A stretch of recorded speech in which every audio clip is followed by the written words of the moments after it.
अस्सलाम वालेकुम स्टूडेंट्स।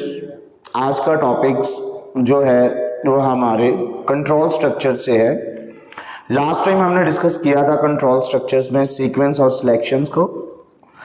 इसके अंदर हम टॉपिक में डिस्कस करेंगे रेपिटेशंस को, रेपिटेशंस क्या है और रेपिटेशन की टाइप्स क्या है, और उसके बाद हम इफ, सिंपल इफ और इफ एल्स को डिस्कस करेंगे।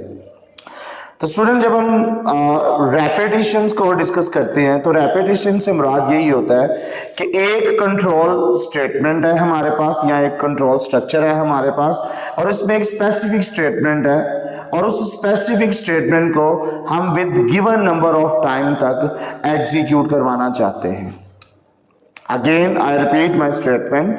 A control structure which execute a statement or a set of statement repeatedly for a specific number of time. अब वो specific number of time 7 भी हो सकते हैं, 5 भी हो सकते हैं, 10 भी हो सकते हैं और 50 भी हो सकते हैं। It means that कि जो आप given number time देंगे उसी given number time तक वो statement execute होती रहेगी, और इसमें जो चेंजिंग होती है उसको हम आइटरेशन या आइटरेशन स्ट्रक्चर के नाम से भी जानते हैं। अब इसमें एक वर्ड यूज हुआ है लूप। इस चीज को हम लूप ही बोलते हैं कि जिसमें हम बार बार एक स्पेसिफिक चीज को क्या करवाते हैं, एग्जीक्यूट करवाते हैं।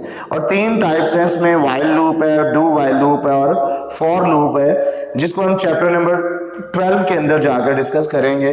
और इसका भी एक एंट्री पॉइंट होता है जिसे हम इनिशियल पॉइंट बोलते हैं, और जैसे कंडीशन फॉल्स हो तो वहीं से लूप ब्रेक कर जाता है, उसे हम एग्जिट पॉइंट का नाम देते हैं। Exit point, entry point, entry point initial point, और एग्जिट पॉइंट जहां से आपके लूप ने ब्रेक करना होता है। लेट्स सपोज अगर उसने 5 टाइम कहा था एग्जीक्यूट होना है तो इसका ब्रेक टाइम 6 होगा, 6 पे जाके कंडीशन फॉल्स हो जाएगी। यहां पे हम इफ स्टेटमेंट को सिंपल डिस्कस करने लगे हैं। If statement is the primary selection control structures.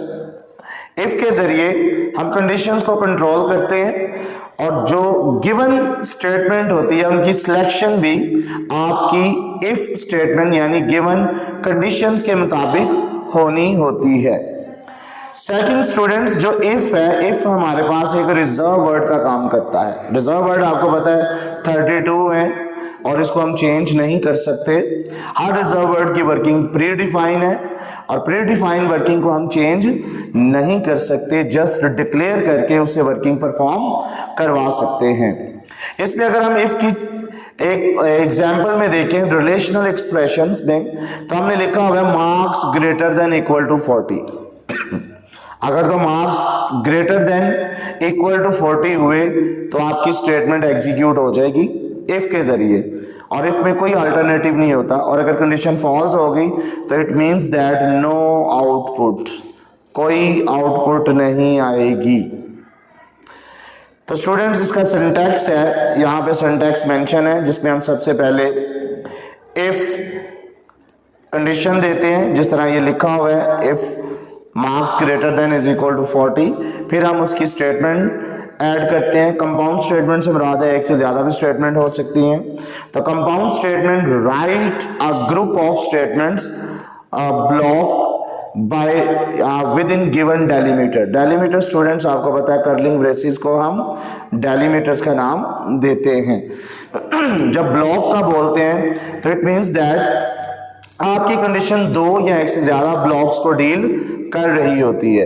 अगर कंडीशन ट्रू हो जाए, यानी रिलेशनल एक्सप्रेशन जिस तरह मार्क्स है, marks greater than equal to 40 हो जाए, तो उसका जो पहला ब्लॉक है वो एग्जीक्यूट हो जाएगा। मीन आपको मैसेज आ जाएगा कॉन्ग्रेचुलेशन यू हैव पास्ड। और अगर कंडीशन फॉल्स हो जाती है तो इट मीन्स दैट आपका ये फर्स्ट ब्लॉक इग्नोर होगा, और अगर उसका सेकंड ब्लॉक डिक्लेयर है तो फिर वो एग्जीक्यूट होगा। Mean you can say that कि फेल का मैसेज आ जाएगा। और अगर सेकंड ब्लॉक नहीं बनाया हुआ इफ स्टेटमेंट में, जिस तरह एक ही ब्लॉक बनता है, तो फिर इट मीन्स दैट स्क्रीन पे नो आउटपुट शो होगी। अब 2 स्टेटमेंट है तो दो स्टेटमेंट में एक ही स्टेटमेंट में एग्जीक्यूट होना होता है और एक स्टेटमेंट में इग्नोर होना होता है. It is not possible both statements will be ignored at a time or both statements will be true at a time. एक ही स्टेटमेंट में या तो इग्नोर होना होता है और एक स्टेटमेंट में एग्जीक्यूट होना होता है. अगर आप इस प्रोग्राम में देखें स्टूडेंट्स, तो यहाँ पर एक प्रोग्राम लिखा गया है जिसमें हम मार्क्स एंटर करेंगे और गिवन कंडीशन क्या है, इफ मार्क्स ग्रेटर देन 40 तो आपको ये रिजल्ट मिल रहा है पास, और अगर इसका 40 से कम देंगे तो फिर आपकी कोई भी आउटपुट स्क्रीन पे शो नहीं होगी. No output. Thank you so much students. Next topic में इंशाल्लाह हम दोबारा हाजिर होंगे. टिल देन स्टूडेंट्स, अल्लाह हाफिज.